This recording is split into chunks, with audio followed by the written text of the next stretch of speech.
Now we'll try to find the zeros for this polynomial. There will be a lot of way to do it.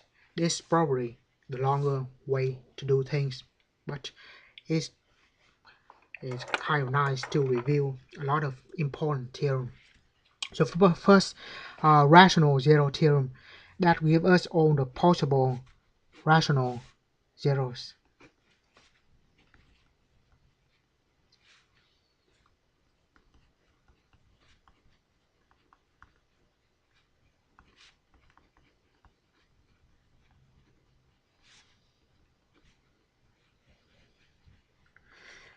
Will be all the factors of the constant over the factors of the leading coefficient.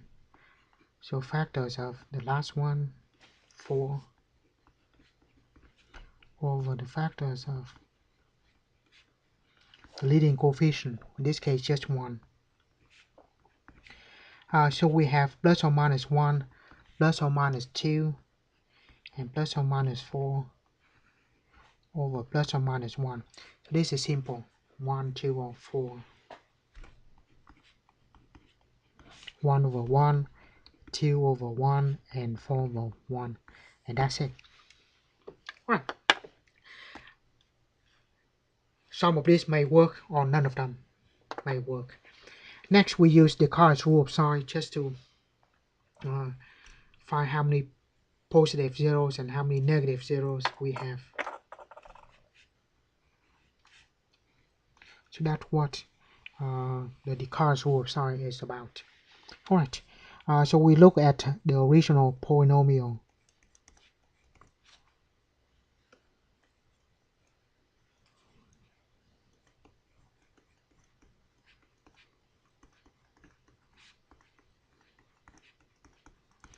And now we count how many times the sign, the coefficient change signs. We have positive 1 to negative, so that is 1, negative to positive, 2, positive to negative, 3, negative to positive, that is the 4. So 4 sign changes.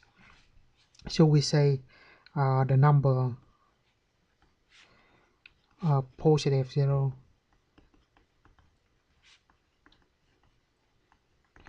will be 4, the same as that number, or less than by an even number. So we'll keep subtract 2, and we keep subtract 2 until we cannot do any more. So subtract 2, and if we keep subtract 2, we have negative, so we're not going to do that. So the number of positive zeros, 4, 2, or none. Now for negative zeros, we're going to find f of negative x. So I will put negative x into all of this x.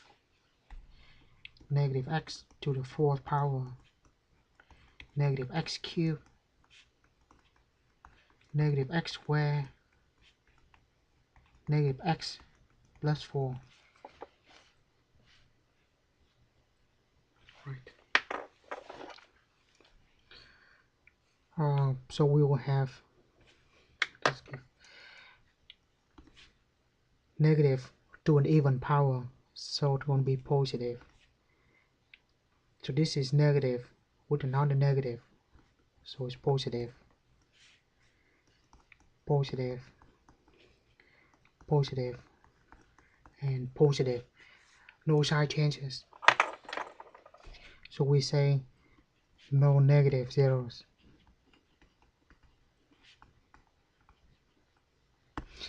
So negative 1 will not work, negative 2 will not work, and negative 4 will not work. So we just do that, and we only have 1, 2, or 4. Right, now we're just going to test for 1 and see if it works. So again, instead of substitute 1 into the function and we test it that way, I always use the synthetic division. There will be some one advantage. We'll see after we do this. Anyway, the coefficient 1 x to the 4th, negative 2 for x cubed, 5 for x squared, negative 8 for x, and then 4 right? Drop down the 1. 1 times 1 is 1, minus 1. 1 times minus 1 is minus 1. Give us a 4. Times 1 is 4, negative 4. And that gives us a negative 4 and give us 0. Now, the remainder is equal to 0, meaning f of 1 is equal to 0. I should say it. F of 1 is equal to 0.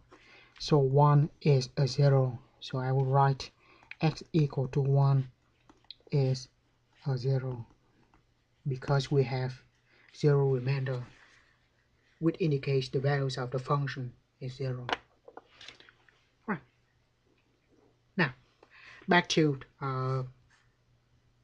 where I said we should use synthetic division, because not only we have confirmed that it is a 0, we only need to work with the remaining polynomial. Now we need to work on this only, not from the beginning.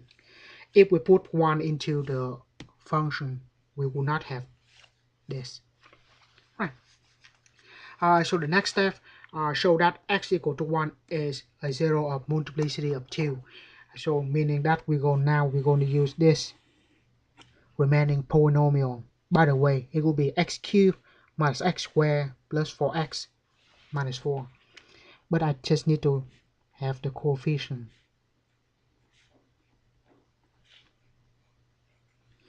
Now we divide by 1 again. Carry down to 1 times 1 is 1.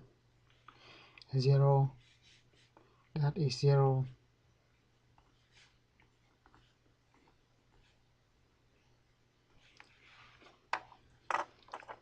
Right. And this, of course, remainder equal to 0, f of 1 equal to 0, and x equal to 1 is 0.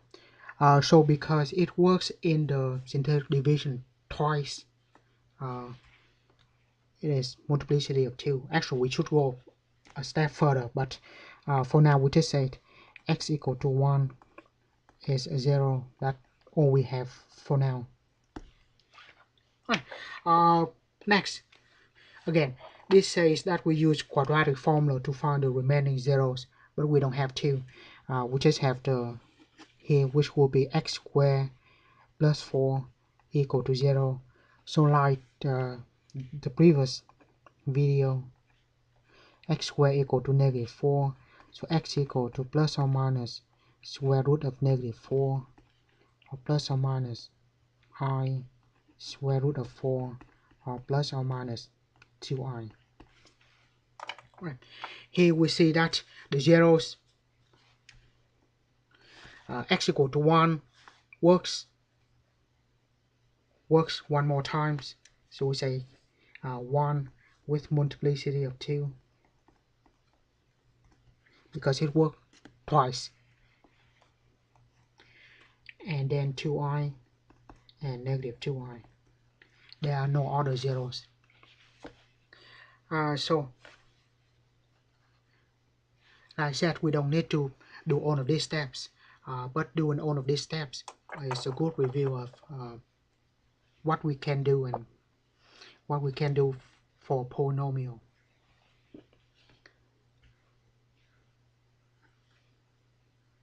Thank you for watching.